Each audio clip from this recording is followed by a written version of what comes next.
حامیم قسم دی پر دغه څرګند کتاب چې مونږ دا په یو ډیره برکتناک او غوره شپه کې نازل کړی دی ځکه چې مونږ د خلکو د ویرولو اراده درلودله دا هغه شپه و چې په هغه کې د هرې معاملې پر حکمت ولاړه فیصله زمونږ په امر صادریږي مونږ د یو پیغمبر لیږونکي وو استاد پروردگار د رحمت په توګه په باوري ډول همغه د هر څه اوریدونکی او په هر څه پوهیدونکی دی د اسمانونو او زمکه پروردگار او د هر هغه شی پروردگار چې د اسمان او زمکه په منځ کې دی که تاسو پر اختیار باور کوونکی له هغه پرته هیڅ معبود نشته همغه ژوند ورکوي او همغه مرګ ورکوي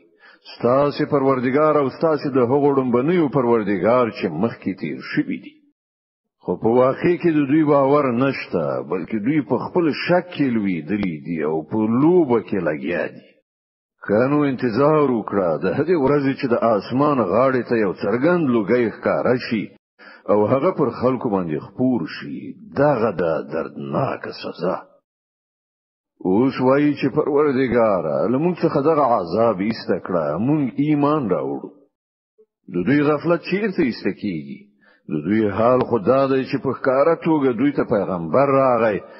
بیا هم دوی د هغه خواته التفات نه کړ او وی ویل چې دا یو لیونای دی چې خوونه ورته شوی ده که موږ لږ شانته عذاب ایسته کړو تاسو به بیا همغه څه وکړئ چې مخکې مو کول کوم ورځ چې موږ ستر گزار کوو هغه ورځ به وي چې کله موږ له تاسو نه غچ اخلو موږ له دینه مخکې د فرعون قوم په همدې ازموینه کې وغورځو هغه ته مو یو عزتمند پیغمبر ولېږه او هغه ویل د الله بندگان ماته وسپاري زه ستاسو لپاره یو امانتدار پیغمبر یم د الله په مقابل کې سرغړاوی مکوئ زه تاسو ته د خپل ماموریت څرګند سند وړاندې کوم او ما د خپل پروردگار او تاسو پروردگار پناه مونډلې ده لدین چې تاسو پر ما یرغل وکړئ که تاسو زما خبره نه منئ نو پر ما باندې د لاس پورته کولو نه ډډه وکړئ په پای کې هغه خپل پروردگار ته دعا وکړه چې دغه خلک یو ګناهکار قوم دی جواب ورکړ شو خنو د شپې له خوا زما بندگان د سره بوزه تاسو به د فرعونانو له خوا تعقیب کیږئ او سمندر په خپل حال پرانیسته پرېږده دغه ټول لښکر غرقېدونکی دی څومره باغونه چینې چې هغوی پرېښودل کښتونه او ځلانده محلونه څومره د ژوند وسایل چې هغوی پکې مزې چرچې کولې له هغوی نه وروسته پاتې شول دا شو د هغو عاقبت او موږ نور خلک د دغه شیانو وارثان وګرځول نو نه خو پر هغو باندې اسمانو جوړلو نه ځمکې او لک شانته مهلت هم هغو ته ورنکړل شو په دې ډول موږ بني اسرائیل ته ډېر سخت عذاب نجات ورکړ فرعون څخه چې په باوري ډول له حد څخه وختونکو کې ډیر زیات تیری کوونکی او موږ د بنی اسرائیل د حالت په پیژندنه هغه ته د نړۍ پر نورو قومونو باندې ترجیح ورکړه او هغه ته مداسې نکانی وکودل چې په هغه کې څرګند ازموینه و بهشکه دوی یعنی قریش وای زموږ له لومړني مرګ نه پرته نور څه نشته له هغه وروسته بیا دوهم ځل موږ را پاتول کېدونکي نه یو که تاسو رښتینی نو زمون پلرونه نیکونه راولي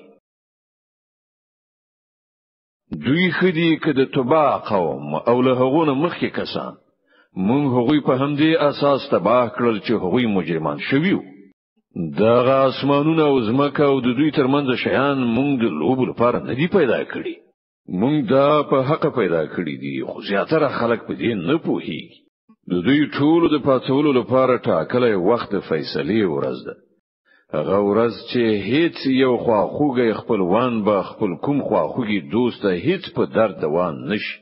او نه بل کوم لوري هغه ته څم رسته ورسی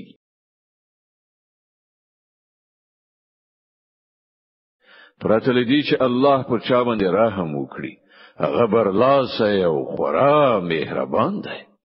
د زقوم ونه د ګناهکارانو خوراک وي د تیلو د خيري غوندې په ګیړه کې به داسې ویشيږي لکه خوټېدلې او بوچې ځوخ وي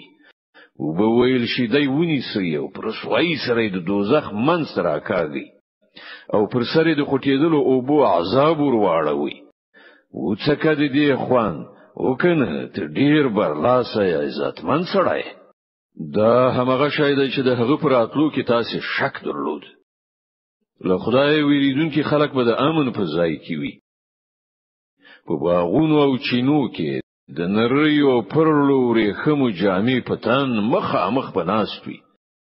دا به وي د هغو شان او موږ به سپینې سرې خایسته او چشمې پیغلې هغو ته واده کړو هلته به هغوی په ډاډینه هر راز خوندور شیان غواړي هلته به د مرګ خوند هغوی هیڅ کله ونه څکي فقط په دنیا کې چې کوم مرګ راغی خوراغی او الله به هغوی د دوزخ له عذاب نه وژغوري په خپل فضل سره همدا ستر بریالیتوب دی